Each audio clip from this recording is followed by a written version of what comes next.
നമസ്കാരം, എല്ലാവർക്കും പുതിയ വാർത്തകളിലേക്ക് സ്വാഗതം. കേരളത്തിൽ കുണ്ടന്മാരുടെ എണ്ണത്തിൽ വമ്പം വർധനവ്. പ്രത്യേകിച്ച് സോഷ്യൽ മീഡിയയിൽ കുണ്ടന്മാരുടെ വിളയാട്ടം. ഇവരുടെ ഈ കടന്നുകയറ്റം മൂലം ഒരുപാട് പേരുടെ ജോലിക്ക് ഭീഷണി. പ്രത്യേകിച്ച് പാട്ട്, ഡാൻസ്, സ്റ്റേജ് ഷോ എന്നിവർക്കാണ് കൂടുതൽ ഭീഷണിയായി മാറാൻ പോകുന്നത്. ഇവർക്കൊക്കെ വെല്ലുവിളിയായി മാറിയ ആ ദൃശ്യങ്ങളിലേക്കൊന്ന് പോകാം.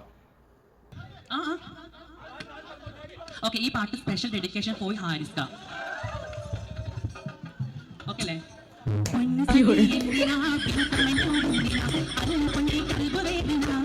സോറി, ഞാൻ വിഷയത്തിൽ നിന്ന് തെന്നിമാറി.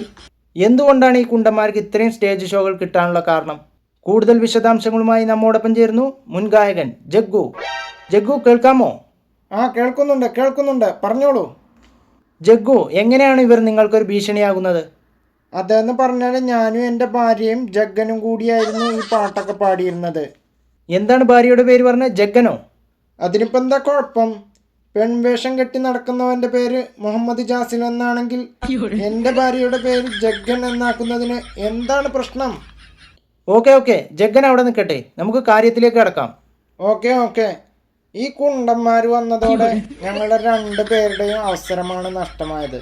കാരണം എന്ന് വെച്ച് കഴിഞ്ഞാൽ ഇവൻ ആണിൻ്റെ പോലെ ഡാൻസ് ആടും, പെണ്ണിൻ്റെ പോലെ പാട്ടും പാടും. അപ്പോൾ പിന്നെ കമ്മിറ്റിക്കാർ കരുതി എന്തിനാ ആണിനെയും പെണ്ണിനെയും വിളിക്കണത് എന്ന്. ഇവനാകുമ്പോൾ രണ്ടും കെട്ടതല്ലേ. പിന്നെ ചെണ്ട കൊട്ടിനും വേറൊരാൾ വേണ്ട. ഇവൻ്റെ ഒപ്പം വേറൊരു കുണ്ടനുണ്ട്, ആശി. ഇവനെപ്പോൾ കൊട്ടാൻ പറഞ്ഞാലും ആശി കൊട്ടും. പിന്നെ ഇവൻ്റെയൊക്കെ ചിരട്ട കാണാനും ഒരുപാട് ആൾക്കാർ വരുന്നുണ്ട്. എന്തുകൊണ്ടും ഇവർക്കാണ് ഇപ്പോൾ പ്രോഗ്രാം. ഓക്കെ ജഗ്ഗു, വളരെ നന്ദി. ഇങ്ങനെയുള്ള സ്റ്റേജ് ഷോകളിൽ മാത്രമല്ല, ഇവർ പല പരിപാടികളിലും പോയി അവിടെയുള്ള സ്ത്രീകളുടെ അടിയിൽ നിൽക്കും. അവിടെയുള്ള സ്ത്രീകൾക്കറിയില്ലല്ലോ ഇവൻ്റെ ചുരിദാറിൻ്റെ അടിയിൽ വള്ളി ടൗസറാണെന്ന്. അതുകൊണ്ട് സ്ത്രീകളെല്ലാം ജാഗ്രത പാലിക്കണം.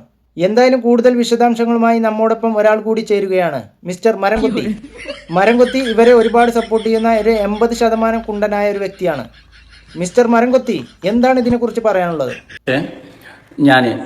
ഞാൻ ദുബായിലാണ്. ദുബായിൽ നിന്ന് ഫ്ലൈറ്റ് ടിക്കറ്റ് എടുത്ത് ഈ കരുനാഗപ്പള്ളിയിലെ ഈ വീട് 2 ദിവസത്തേക്ക് റെന്റിനെടുത്തത് 5000 രൂപയ്ക്കാണ്. ഈ 12 മണിക്ക് ആ വിളക്കെടുത്ത് വെളുപ്പാങ്കാലം 6 മണി വരെ ഇങ്ങനെ നിൽക്കണമെങ്കിൽ അത് ബ്രോ പറയും പോലെ കഴപ്പ് തീർക്കാൻ വേണ്ടിയൊന്നുമല്ല. അത്രയ്ക്ക് കഴപ്പൊന്നുമില്ല. ഈ ദുബായിൽ നിന്ന് ഈ നാട്ടിലെത്തി ഈ കൊല്ലത്ത് വന്നിട്ട് കഴപ്പ് തീർക്കാൻ അത്രയ്ക്ക് മുട്ടി നിൽക്കുന്നില്ല. ഞാൻ അത്രയ്ക്ക് കഴപ്പമില്ല. എനിക്കുണ്ട് വിചാരം എല്ലാം ഉണ്ട്. അതുപോലെ നമുക്കുണ്ട് മനസ്സ്. ഇതിനെക്കുറിച്ച് യാതൊരു ബന്ധവുമില്ലാത്ത കാര്യമാണ് മരംകൊത്തി ഇപ്പോൾ പറഞ്ഞത്. കുണ്ടനെ ചാരി നിന്നാൽ കുണ്ടന്റെ മണം കിട്ടുമെന്ന് പറഞ്ഞ പോലെ ഈ മരംകൊത്തിയിൽ നിന്ന് ഇങ്ങനെയുള്ള മറുപടി പ്രതീക്ഷിച്ചാൽ മതി. പിന്നെ ഇവർക്കൊക്കെ ഏതു നേരവും ആ ഒരു വിചാരം മാത്രമേ ഉള്ളൂ. അടുത്തതായി നമ്മോടൊപ്പം ചേരുന്നു കുണ്ടന്മാരിൽ ഹെഡ് മിസ്റ്റർ കുണ്ടേച്ചൻ, താങ്കൾ എന്തിനാണ് ഇങ്ങനെ സോഷ്യൽ മീഡിയയിൽ ഇമാതിരി കോപ്രായങ്ങൾ കാണിക്കുന്നത്? ഫസ്റ്റ് ഓഫ് ഓൾ അതെന്ന് പറഞ്ഞാല് ഞാനൊരു കുണ്ടനായതുകൊണ്ട് ട്രാൻസ്ജെൻഡേഴ്സിന്റെ കമ്മ്യൂണിറ്റിയിൽ ഞങ്ങൾ ചേർത്തില്ല. അപ്പൊ പിന്നെ ഞാനും ആശയും ചേർന്ന് ഒരു കമ്മിറ്റിയാണ് ഉണ്ടാക്കി. ആ കമ്മിറ്റിയെ ജനങ്ങൾ സപ്പോർട്ട് ചെയ്യണം. അതിനുവേണ്ടി ഞങ്ങൾ പലതും കാണിച്ചു തുടങ്ങി. ഞങ്ങൾ 2 കുണ്ടന്മാരായതുകൊണ്ട് അതൊക്കെ അങ്ങോട്ട് വൈറലായി. അതുകൊണ്ട് ആരൊക്കെ എന്തൊക്കെ പറഞ്ഞിട്ടും കാര്യമില്ല. ഞാൻ എൻ്റെ ചിരട്ടയും ചുരിദാറും ആരുടെ മുന്നിലും പണയം വെക്കില്ല. പിന്നെ അവസാനമായി ഒരു കാര്യം കൂടി പറയട്ടെ, ആരൊക്കെ തടഞ്ഞാലും ഞങ്ങൾ ഞങ്ങളുടെ കോൽക്കളി തുടർന്നുകൊണ്ടേയിരിക്കും. ഓക്കെ കുണ്ടച്ചൻ, നിങ്ങൾക്കൊരു നാണവും മാനവും ഇല്ലാന്ന് നിങ്ങളുടെ സംസാരത്തിൽ നിന്ന് തന്നെ വ്യക്തമാണ്. ഇവനെയൊക്കെ ഇതുപോലെ വളർത്തി വിട്ടു കഴിഞ്ഞാൽ ചിരട്ടയും ചുരിദാറുമായി ഒരുപാട് കുണ്ടന്മാർ പുനർജനിക്കുമെന്നുള്ളത് 100% ഉറപ്പാണ്.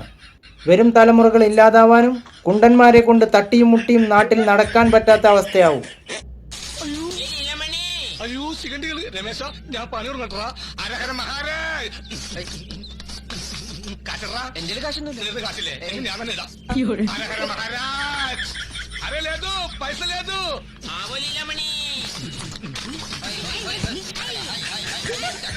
കണ്ടില്ലേ, നടു റോഡിലൂടെ ഒരു ഉളുപ്പുമില്ലാതെ എല്ലാം പൊക്കിപ്പിടിച്ച് ഒരാണ് നടന്നു പോകുന്നത്. ഇവന്റെയൊക്കെ ആസനത്തിൽ നല്ല മുളക് കലക്കി ഒഴിച്ചാൽ തീരുന്ന പ്രശ്നമേ ഉള്ളൂ ഇപ്പോൾ കേരളത്തിൽ. അതുകൊണ്ട് സ്വന്തം മക്കൾ ഇവന്റെയൊക്കെ വീഡിയോ കാണാതിരിക്കാൻ പരമാവധി ശ്രദ്ധിക്കണം. അല്ലെങ്കിൽ ആഷിയുടെ ഉമ്മ കരയുന്നത് പോലെ നാളെ നമ്മളും കരയേണ്ടി വരും. എന്തായാലും അടുത്തൊരു കുണ്ടന്റെ വാർത്തയുമായി വരുന്നവരെ എല്ലാവർക്കും ടാറ്റാ, ബൈ.